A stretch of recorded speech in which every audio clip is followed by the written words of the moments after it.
Hey everybody, welcome to the podcast Business and Technology in Tennessee.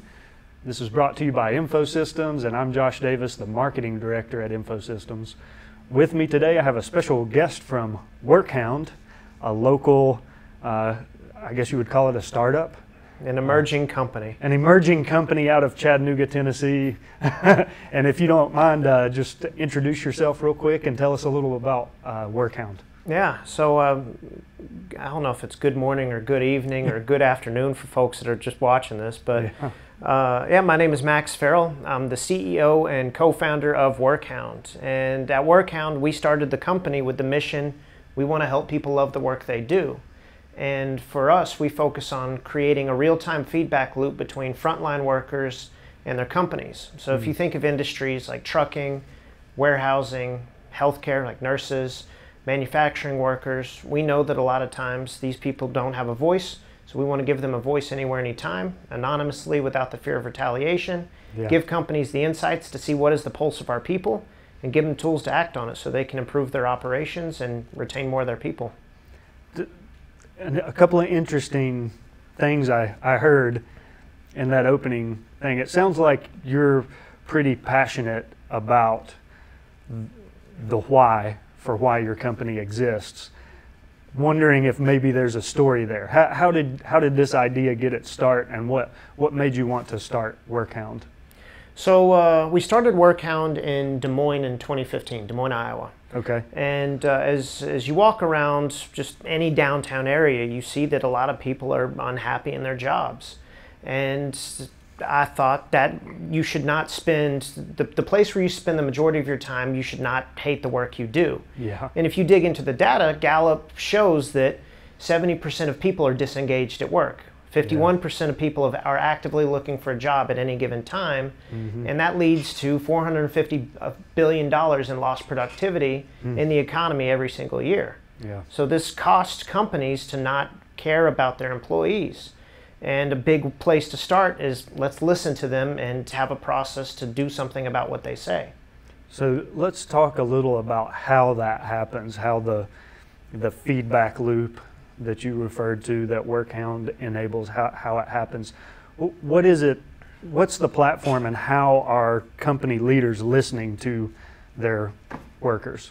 Yeah, so the first thing we saw before we started the company was looking at what is currently out there. And we saw that the options for a lot of workplaces were annual surveys, which isn't that fast, or exit interviews, which is basically an autopsy. It's too late, somebody's already left the company. Yeah. And we knew that we wanted to build a process that was proactive instead of reactive, where workers could share feedback anywhere, anytime, but do it anonymously, where there isn't that fear of retaliation, which does unfortunately exist in a lot of industries where people don't sit at desks. And then from there, provide real-time insights to the company to start to see what are our people saying about one of a dozen different themes. So pay, equipment, communication, customers, benefits, whatever it may be. And then the raw insights, so companies can act on it a few different ways. Yeah, so I would guess, given the industry and this problem that you're really solving here, you probably come across a lot of fantastic data and insights and things like that really help address or help companies realize, wow, yeah, this is an area we really need to focus on. I mean, you've already shared a lot of statistical information just in a really short period of time. Where do you get that information, and how much research do you do around the issue that you're solving, and what are your plans for sharing and communicating? I mean, almost like an advocacy for helping companies address that challenge. So there's a lot there, so we'll unpack it a piece at a time. So the first thing is that we get you were asking about how we get the feedback. Yeah. So we currently, one of the ways that we get feedback from workers is we prompt them via text message once a week. Okay. And so it'll say, hey Billy, this is WorkHound. Tap the link to tell us how work is going at TruckCo, if it was a trucking company. And they tap that link. It's a 90-second experience where they confirm they're not operating any machinery. They share a satisfaction score, and then we ask why. And we leave it open-ended because we know your traditional survey questions create bias. It is management saying, we think we know what the issues are, so we're going to ask these specific questions. But our philosophy at WorkHound is that we don't know what we don't know. So let's let our front lines surface the real issues and fill in our blind spots as management. Yeah. And so we ask, just tell us why. Tell us the good, the bad, and the ugly. And we get that. We get just a short sentence about how work is going, and we get paragraphs about ideas, problems, and praise that people have on their mind. And then companies are able to access that on a dashboard. So how do you take information or data that's being gathered, not necessarily directly through your app, even just around the problem you're solving, and become an advocate for, I mean, because ultimately that's your sales opportunity, is when companies realize, man, we gotta do a better job of listening to our employees, because maybe they're having turnover issues, or maybe they're having a hard time recruiting new employees, or maybe their work force is really unbalanced in some type of aspect. So how do you become that advocate and share data with companies, helping them realize, yeah, we gotta fix this? So part of our focus when we go to work with companies is making sure we both know that there is no silver bullet when it comes to tackling worker turnover. Yeah. But it's important to have the data to know where to fire the buckshot. Yeah. So on our side, what we focus on is we want to provide those real-time insights to start to see what are our people saying about pay or equipment or communication. And if you have different operating groups, is it in location 1, 2, 3, 4? Is it a group of workers that are worker type 1, 2, 3, 4? So we can start to see where are the trends, where are we struggling as a company, or where are the areas that we're thriving that we want to double down on. And would it be helpful to talk through the ways that we see companies act on that feedback? You know, you mentioned a second ago, like you used TruckCo as an example, and you all got your start in the trucking industry, and I would assume this is a huge issue that they deal with, is the turnover or churn or whatever of their drivers, their workforce that's out on the road. Is there anything specific to trucking that is built into WorkHound, or is this a platform that people outside of trucking would be able to use? So it's a great question. So we built trucking has been our beachhead industry, but we did build the platform to be industry agnostic, because whether you're a professional driver or you're a nurse at a hospital, you're a manufacturing worker, you're on the floor at a warehouse, there is a disconnect between the front lines and the leadership that run the company. And we also know that if companies see their frontline feedback as operational intelligence and use that as an asset, they can make a heck of a lot better decisions based on what their people said, instead of going from a gut feel inside a cubicle. Yeah, you know, that being proactive, using data and being proactive in decision making in your company is so crucial. And that's something, you know, in the technology industry we work through all the time, is helping businesses that we serve transition from a mindset of keeping the lights on. Because let's be real, that's what IT has been for a long time for a lot of companies, is, you know, the IT manager or IT director, they know their job's on the line if something breaks. So it's just keep the lights on. Let's keep what we've built here operational. Right.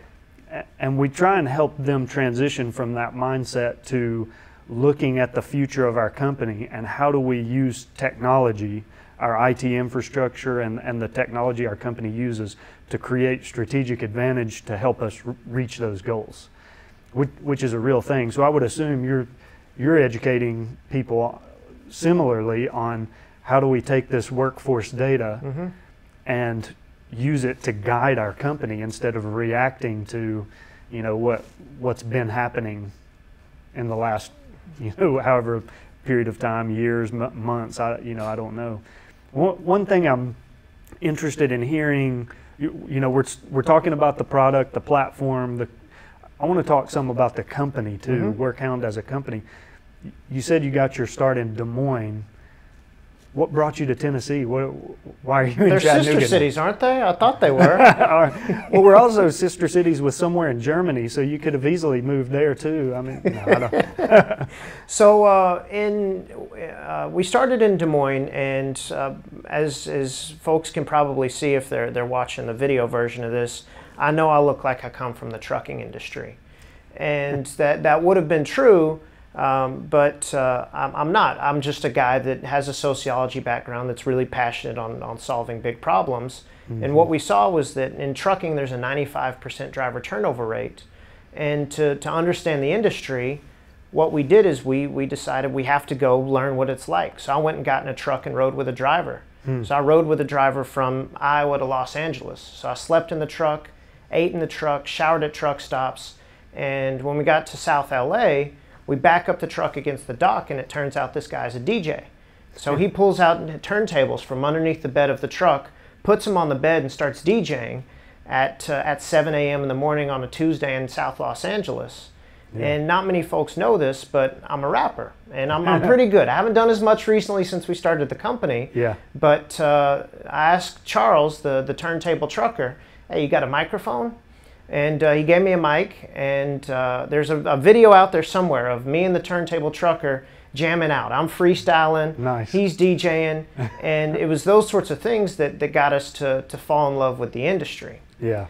So I share that to say that's how we got into the industry. Mm-hmm.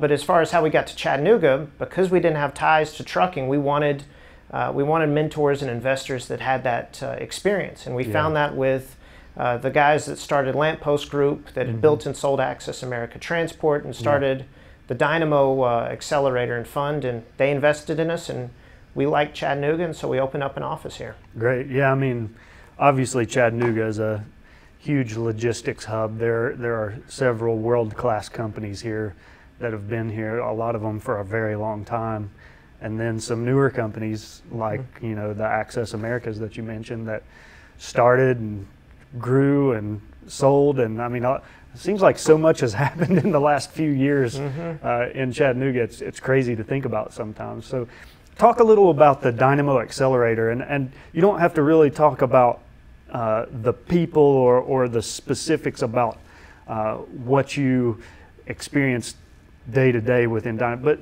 what I'm trying to get to is describe the accelerator or that investment experience. Like if you're talking to someone who has an idea, or they've got a company that they're starting up and they're looking to get into an accelerator, tell them what your experience was like working with Dynamo. It's a whirlwind. Yeah. It's for us at the Dynamo Accelerator, it was 3 months of just grinding day in and day out to move the business forward as fast as possible. And so part of the incentive of coming to Chattanooga was the connection to mentors around the community and around the country that had this industry focus. And one of the things that cities like Chattanooga are doing really well is they're making a bet on a thesis. And so Chattanooga said, we're going to double down on logistics and transportation technology, which we're really good at. There's a density here, and celebrate that and invest in it, whereas you take a place like Des Moines, Iowa, they invest in insurance. Yeah. And so that was a big thing, was finding a place that supported that thesis. Yeah. And so if I would imagine that experience, you talk about the mentors that you had access to with direct industry expertise. I would imagine that process was just mind-boggling, and that now you're probably brimming with information that before you probably would have never thought of, which is, I mean, that to me, that's a fantastic endorsement of what Dynamo and some of those investors are doing here around the logistics industry. You've also talked about how WorkHound is not focused solely on logistics. So talk about what's next. How do you move beyond just the transportation industry and work with hospitals who want feedback from their nurses, or retail companies who want feedback from their sales clerks or stock associates? How do you move and broaden your focus beyond just trucking? So the supply chain will keep us plenty busy for a while. So trucking is one part of the supply chain. Manufacturing is another. Warehousing is another. Even groups like diesel technicians. And so we've actually started to work with a company that has thousands of diesel technicians around the country. And it's all a similar challenge. It's, hey, we're not happy with our turnover. We don't know what our front lines are thinking. And by the time we try to address an issue, it's too late. They've already taken a job somewhere else. Yeah. And we just need a process to start tackling this. And that's a process that we're really good at. Yeah. You know, it's interesting to think about the supply chain and how many different types of companies that hits, you know, all the way from manufacturing to, you know, warehousing and distribution to the retail or the end point of whatever product is being produced. I mean, that's just such a broad range to serve. You don't always think about how many different industries and companies you can hit just in that, you know, when you lay it out like a supply chain. Yeah, there were 12 players that were involved in that shipment that I was a part of from Iowa to Los Angeles when I rode with that truck driver. Yeah. 12 different groups, 12 different steps so that we could get lemons at the grocery store in Des Moines, Iowa. And I would guess that is a reason why there is so much room for new entries into the logistics category for, you know, technology. And that's probably why Dynamo exists, is because they see there's all these different players and handlers and agents who are involved in the supply chain, and a lot of work still has to be done to create all of the optimization and efficiencies that can be made there. So let's talk a little about the technology behind WorkHound. Are you a technologist? Sounds like you came from the sociological field. So how did you get from there to developing an application or a platform where people can provide the feedback to their employers? So part of it is that I cut my teeth working at a tech startup in Des Moines for a few years called Dwala. And they are a company that's venture backed, and I got to watch that company grow from 10 employees to 50 really fast. And so I learned a ton there, but I'm also really fortunate that I have an incredible co-founder in Andrew Karpelani. He's our CTO, and Andrew has a background of more than 10 years as a software developer, but also as a product manager. So he not only knows what to create, he also knows how to create it and what to tell the software to do. And so that 1-2 punch has been really helpful for us to have the hacker and the hustler. Yeah, there you go. I guess that's the dynamic duo there, the hacker and the hustler. Yes, indeed. Build a product and get it out.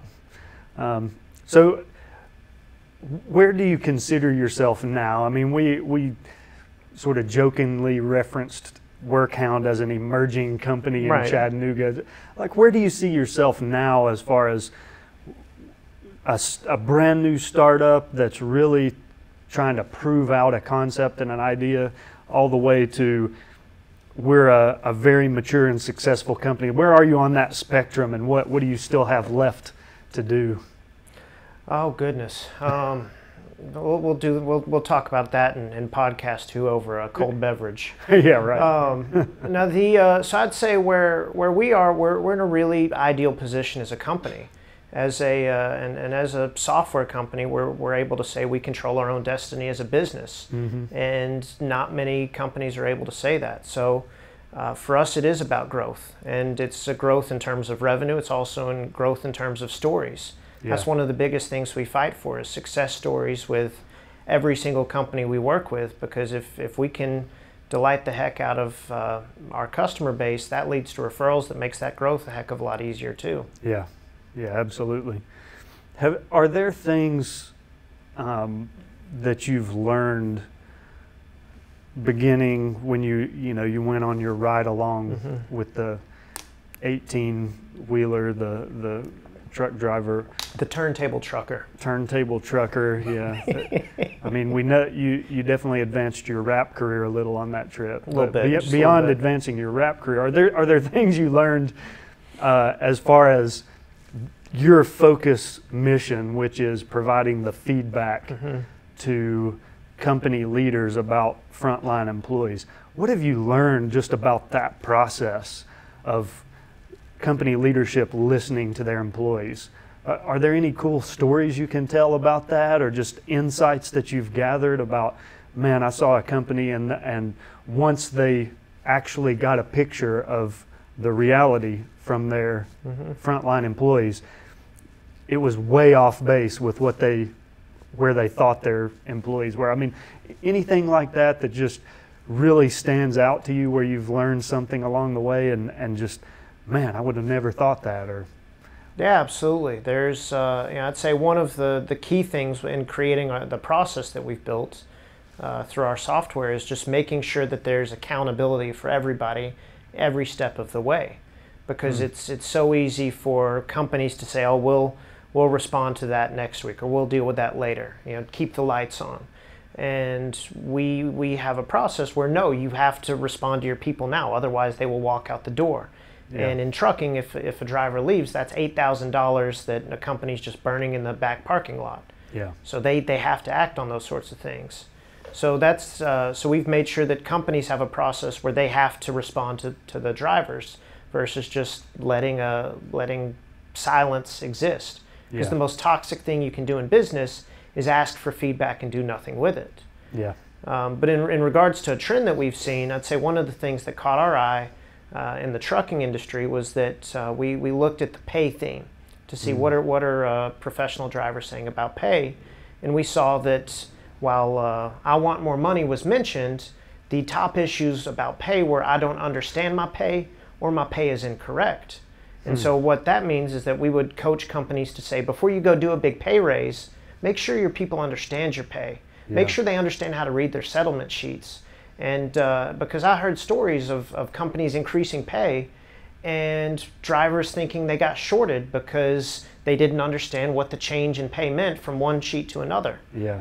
So those are some of the things where it's, I think one of our customers said it best, is that this data allows us to identify micro issues that lead to macro changes within our organization. Yeah, that's great.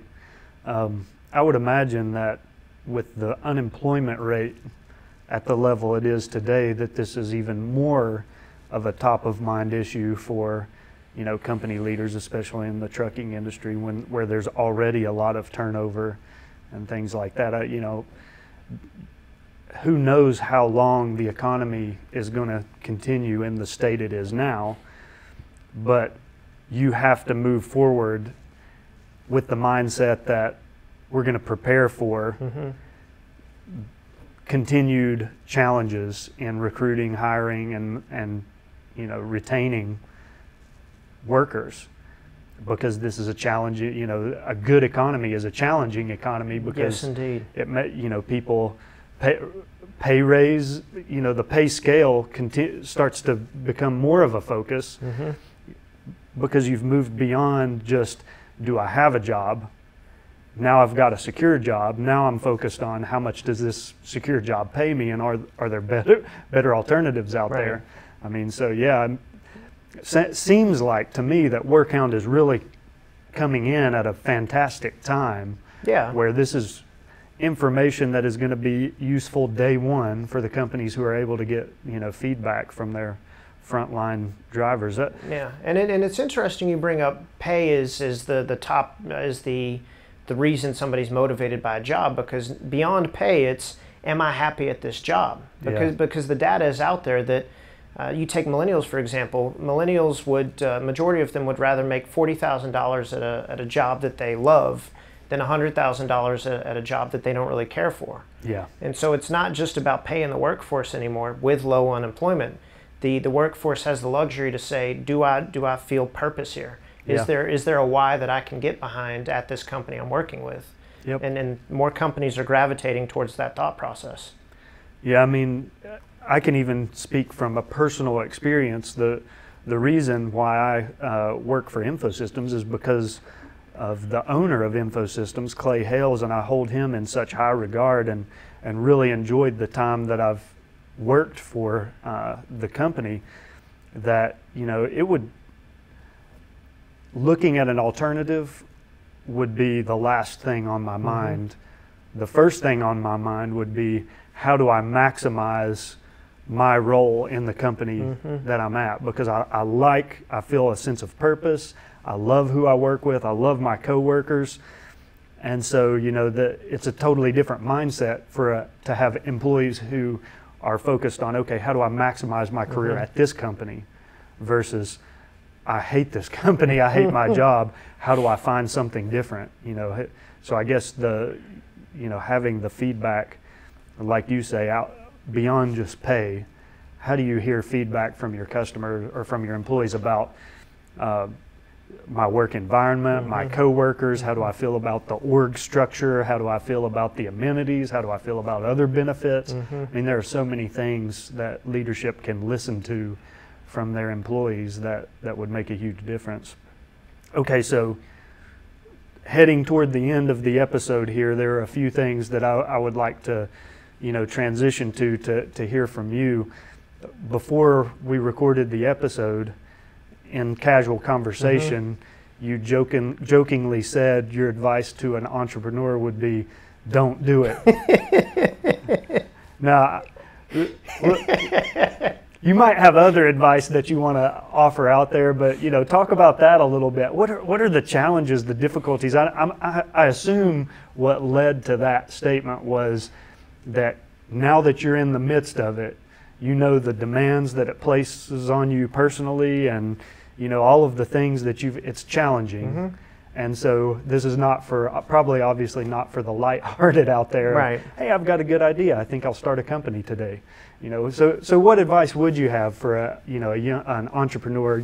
I say young entrepreneur, maybe they're age ain't nothing but a decimal. Anybody can start a business. Yes, for someone starting a new company, what advice would you give them beyond don't do it? Well, I will say I love the work that I do. I get paid to learn every single day. And so for me, this work is incredibly rewarding. But to get to this point, we've been around 3.5 years as a company, and there's been a lot of pain that's led to where we are. And my co-founder said it best. He said that starting a business is like getting punched in the face and getting knocked down to get back up to get punched in the face again. Yeah. And so that really holds true. It is a roller coaster of emotions. They're the highest of highs. They're the lowest of lows. Yeah. But I'd say the formula that I've seen work best for companies that continue on is that pain plus passion plus persistence equals payoff. And so if you're pursuing something with those ingredients, you'll be all right. And there are a wave of companies that I know have started around the time that we did that are no longer around, and it was and because it's really tough to fight through some of the darkest times in a company. Yeah. And so pain plus passion plus persistence equals payoff. Yeah, that's great advice. And one thing that I'd like to sort of leave the episode on is, let's talk about the future of work a little bit. I mean, right around the corner, well, let's just say every day it seems like, or very consistently, there are articles being published online about autonomous trucking and, people making it seem like truck driving with a human is sort of a dying industry. I'm sure you would probably disagree with that. You have some other information, but how do you address those things, the autonomous trucking and the autonomous factories and the future of the human workforce and what you're doing? Yeah, so for us, we're excited about the future. And when people ask us about autonomous technology, what we tell them is that autopilot didn't replace pilots. And the role of the driver isn't going to go away, but it is going to evolve. Yeah. And what we have to map out is, what does that evolution look like? And so what we are really excited about is that the role of a driver in the trucking industry goes from just doing the work of just steering the truck, getting from point A to point B, to being a really important information source about how do we make the work better, which makes the workforce feedback all the more valuable, because the company is truly making better decisions about how they use this technology asset. And so we see workers and technology continuing to work in collaboration as opposed to conflict.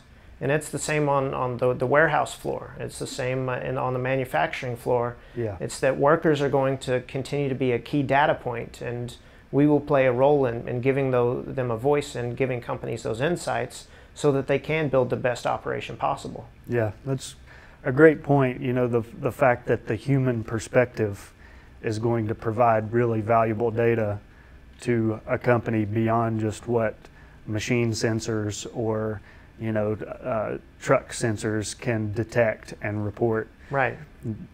The human element is not going to go away. Yeah, humans tell sensors what to sense. Yeah. We have to remember that there are humans behind the code that tell the sensors what to do. Yep, very true.